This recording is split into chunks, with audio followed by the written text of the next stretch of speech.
नमस्ते दोस्तों, welcome back to the channel. आज की वीडियो में आपको एक 1996 की मारुति जिप्सी दिखाऊंगा। इसकी बॉडी कस्टम बिल्ट है और अंदर से भी इंटीरियर में इंजन में बहुत सारा काम हुआ है। तो चलो बिना टाइम वेस्ट ना करते हुए यार वीडियो को शुरू करते हैं।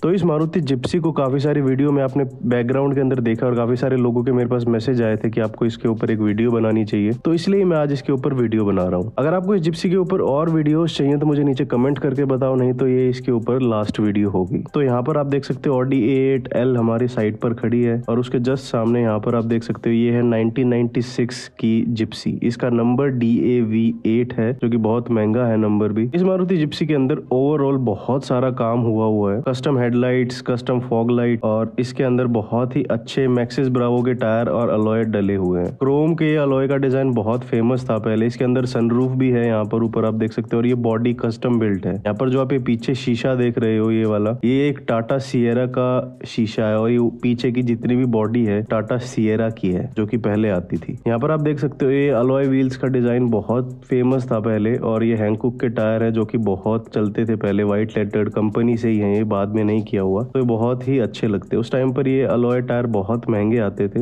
मारुति होने के कारण यहाँ पर कई जगह पर रस्ट लगना चालू हो चुका है क्योंकि ये 1996 मॉडल है और जिप्सी है वो यूजुअली रस्ट करती है चाहे कोई भी मॉडल हो। और यहाँ पर आप देख सकते हो इसकी साइड प्रोफाइल से, तो जो ये वाला शीशा है और ये ऊपर का जितना भी पार्ट है यहाँ पर आप देख सकते हो, ये सारा एक कस्टम बिल्ट है। मतलब इसको कस्टम बिल्ट किया गया है। इसका जो पीछे का टेल गेट है ये भी कस्टम बिल्ट है, इसका शीशा भी कस्टम बिल्ट है। इसके सारे इंटीरियर में बहुत एक्सटेंसिव काम हुआ है। आप यहाँ पर देख सकते हो पिलर्स पर, रूफ पर, साइड पर, डिग्गी पर एक कस्टम स्टिचिंग हुई है और यहाँ पर ये कस्टम आपको यहाँ पर वर्क मिलेगा। पीछे की सीट है वो यूजुअली इसके अंदर नहीं आती, वो भी किसी और गाड़ी से है। और जो रूफ है और साइड का जो ये हमारा शीशा है वो एक मेन अट्रैक्शन है इस गाड़ी का। यहाँ पर आप देख सकते हो बिल्कुल पीछे तक इस गाड़ी को अच्छे से काम किया गया है। और यहाँ पर आपको मैं आगे से दिखाऊं तो आगे भी कस्टम फ्लोर मैट्स बनाए गए हैं इसके अंदर सारी गाड़ी के लिए। इंटीरियर से देखने से ये गाड़ी ऐसी लगती है। आगे की जो ये सीट्स हैं ये भी होंडा सिटी की सीट्स हैं जो कि फर्स्ट जनरेशन आती थी। ऊपर सनरूफ आपको दिख जाता है। ये 5 स्पीड मैनुअल है। यहाँ पर वायर्स जो हैं वो एक्सपोज्ड रहती हैं, तो इसके ऊपर अभी काम करा जाएगा। ये मेरी एक फ्रेंड की कार है, तो यहाँ पर देख सकते हो डैशबोर्ड के ऊपर कभी पेंट किया गया होगा तो वो पील हो रहा है। इसके अंदर ग्रैंड का बहुत ही महंगा सायरन लगा हुआ है जो कि अभी भी वर्किंग है और जिप्सी किंग का मीटर इंस्टॉल किया गया है। पावर विंडोज है दोनों साइड पर आगे वाले, और यहाँ पर इस गाड़ी के अंदर AC भी है। इस जिप्सी के अंदर आपको पावर स्टीयरिंग मिलेगा, पावर विंडोज मिलेगी, AC मिलेगा। तो इसके अंदर काफी सारा काम हुआ है। इसके अंदर जो इंजन है वो भी सिर्फ 5000 किलोमीटर ही पुराना है। और आगे से मैं आपको दिखाऊं तो गाड़ी वैसे ओवरऑल ठीक कंडीशन के अंदर है, इतना खराब नहीं है इतने पुराने होने के बावजूद। लाइट्स जो है वो फेडेड हो चुकी हैं और ये भी कस्टम लाइट्स हैं आगे, मारुति में ओरिजिनली नहीं आती है। आपको ड्राइवर साइड से दिखाऊं तो यहाँ पर ये जो स्टीयरिंग व्हील है ये भी SX4 का स्टीयरिंग व्हील है आई अज्यूम। तो इस डैशबोर्ड पर और स्टीयरिंग पर पहले पेंट किया गया था जो कि अब पील हो रहा है। अंदर से मैं आपको दिखाऊं तो गाड़ी की ओवरऑल कंडीशन या फिर ओवरऑल जो फील है वो जिप्सी वाली है। यहाँ पर आप देख सकते हो 5 स्पीड मैनुअल है और इसके अंदर बलिनो का इंजन है जिसके ऊपर सिर्फ 5000 किलोमीटर ही अभी तक ड्राइव किया गया है। इसके कोई भी गियर फिलहाल अटकते नहीं है, सब बिल्कुल स्मूथ है। और यहाँ पर आप देख सकते हो जो कस्टम फ्लोर मैट्स मैं बता रहा था, ये सारी गाड़ी को बिल्कुल प्रॉपर साइज लेके इसके कस्टम फ्लोर मैट्स बनाए हैं यहाँ पर। तो इसके अंदर बहुत पैसा लगाया गया है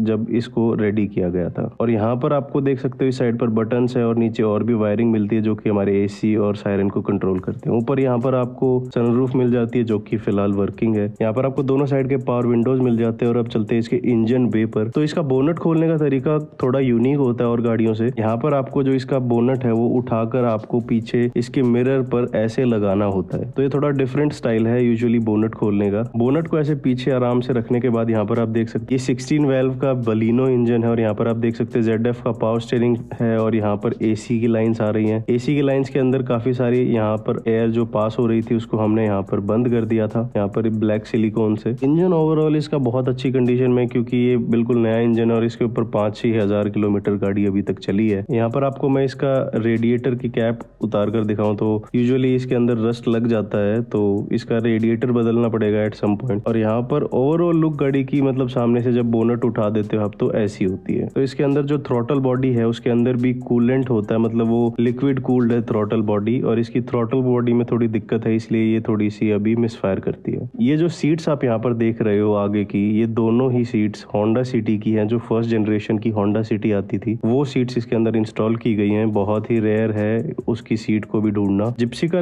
जो डैशबोर्ड है वो उतारना बहुत आसान होता है। यहाँ पर आपको ये लीवर को ऐसे हटाना होता है दोनों साइड पर, और ऊपर सिर्फ 3-4 बोल्ट ही होते हैं जो कि हमको रिमूव करने होते हैं इस डैशबोर्ड को बाहर निकालने के लिए। उसके बाद मैं आपको बैक सीट पर जाकर दिखाऊं तो ये बहुत कंफर्टेबल है। पीछे से आप यहाँ पर देख सकते हो जो मिरर है वो बहुत ही ह्यूज है, क्योंकि टाटा सियरा के अंदर ये इंट्रोड्यूस हुआ था और उसी का ये मिरर है। तो पीछे से कुछ ऐसी फील आती है इस गाड़ी के अंदर, और जब गाड़ी के अंदर आप बैठे हो तो कंप्लीट प्राइवेसी है, क्योंकि टिंटेड ग्लास है सारे। ये रियर सीट भी काफी कंफर्टेबल है। आप यहाँ पर देख सकते हो ये एज यहाँ पर दी हुई है, तो आदमी अच्छे से बैठता है इसके अंदर। लेग स्पेस जो है वो 8 से भी ज्यादा है इसके अंदर, तो आप बहुत ही कंफर्टेबली पीछे बैठ सकते हो। इसका जो इंटीरियर वर्क हुआ है वो बिल्कुल पीछे तक हुआ है, जैसे कि आप यहाँ पर देख सकते हो। ऐसी जिप्सी आपने शायद नहीं देखी होगी जिसके अंदर टाटा सियरा के ऊपर बॉडी किट लगाई हुई है। अंदर से इतना अच्छा कस्टम वर्क हुआ है। काफी टाइम से गाड़ी खड़ी होने की वजह से बैटरी डाउन हो चुकी थी, तो A8 से हमने इसको जंप किया था, और जब हम इसको स्टार्ट कर रहे थे, क्योंकि इसका जो स्टार्टर है वो रिप्लेस हुआ था अभी थोड़े टाइम पहले, तो स्टार्टर तो काम कर रहा है बट गाड़ी ऑन नहीं हो रही थी, मतलब स्टार्ट नहीं हो रही थी। तो उसके बाद हमने इसका फ्यूल देखा तो फ्यूल इसके अंदर काफी कम था, तो इसके अंदर 5 लीटर यहाँ पर ऐसे फ्यूल डाला गया था, पेट्रोल डाला गया था, और उसके बाद गाड़ी को ऐसे स्टार्ट करने की कोशिश की थी, तो गाड़ी अब यहाँ पर स्टार्ट हो गई थी। यहाँ पर आप देख सकते हो इस गाड़ी के अंदर बहुत ही बढ़िया ग्रैंड का सायरन लगा हुआ, जो कि पहले आते थे, काफी महंगा आता था। ये 25-30 हजार का सायरन है, और इसको आप यहाँ से ऑपरेट कर सकते हो। उसके बाद हम इसके रेडिएटर के अंदर पानी डालते हैं गाड़ी को ड्राइव पर ले जाने से पहले, और यहाँ पर मैं इसके एयर फिल्टर को भी एक बार साफ कर देता हूँ। ऑल्दो इसको काफी बार साफ कर चुके हैं हम ऑलरेडी, बट इसको एक बार ड्राइव पर ले जाने से पहले इसका जो एयर फिल्टर है उसको साफ करेंगे। यहाँ पर रेडिएटर के अंदर हमने पानी डाल दिया है, कूलेंट भी है इसके अंदर, बट अभी टॉपअप करने के लिए पानी से आप टॉपअप कर सकते हो। ऐसे टॉपअप करने के बाद आप इसकी कैप वापस लगा सकते हो, और जो इसका साइड पर यहाँ पर रेजर्वोयर होता है उसको भी चेक कर सकते हो। इसके अंदर ऑलरेडी पानी था, तो इसको फिल करने की जरूरत नहीं है। एयर फिल्टर को बाहर निकालने के बाद इसको अच्छे से क्लीन किया गया था, और उसके बाद दोबारा वापस लगाया गया था। यहाँ पर आप देख सकते हो इसकी जो बेल्ट है, फैन है, वो कहीं पर भी ना तो कोई आवाज है, फैन के अंदर भी कोई भी प्ले नहीं है। ये एसी की लाइन है यहाँ पर आगे जाकर जो हमारे कंडेंसर में लगती है, और कंडेंसर के ऊपर भी आगे एक फैन दिया गया है, तो इसका एसी भी इफेक्टिव है। उसके बाद गाड़ी को चलो ड्राइव पर लेकर चलते हैं, और मैं आपको दिखाता हूँ ये गाड़ी ड्राइव कैसे करती है।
Now we are back at the workshop और आपने देखा ही होगा गाड़ी बहुत ही अच्छे से चलती है। ऑल्दो इसके अंदर थोड़ी मिस फायर है जो कि थ्रॉटल बॉडी की वजह से और रस्ट है काफी जगह पर। ऑल्दो इसके अंदर काफी सारा काम हमको करना पड़ेगा दोबारा इसको रिस्टोर करने के लिए। इसका जितना भी रस्ट है वो हमको डिलीट करना पड़ेगा या फिक्स करना पड़ेगा। इसकी जो लाइट्स हैं वो ठीक करनी पड़ेगी, इंजन में काम करना पड़ेगा, सस्पेंशन में काम है। तो ओवरऑल काफी सारे काम है जो हमको इस गाड़ी के अंदर करने हैं। अगर आप इसके ऊपर इंटरेस्टेड हो, इस सीरीज के ऊपर या फिर इस जिप्सी के ऊपर काम होते हुए देखना चाहते हो तो मुझे नीचे कमेंट करके बता सकते हो और मैं इसके ऊपर वीडियोस लाता रहूंगा। तो चलो यार, आज के लिए बस इतना ही। आई होप इस वीडियो से आप कुछ सीख पाए हो। अगर वीडियो अच्छी लगी है, ऐसी और वीडियो देखना चाहते हो तो चैनल को सब्सक्राइब करो यार। आप लोग ध्यान रखो अपना और अपनी गाड़ियों का, और मिलते हैं अगली वीडियो में।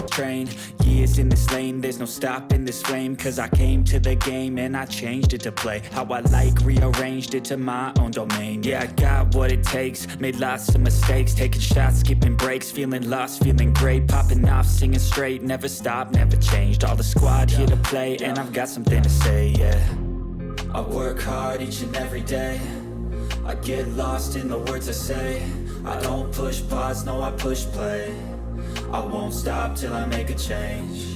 I withdraw on the things I make, I turn flaws into flawless traits, I build tall, never capped in space, I won't stop till I hear him say, oh, oh.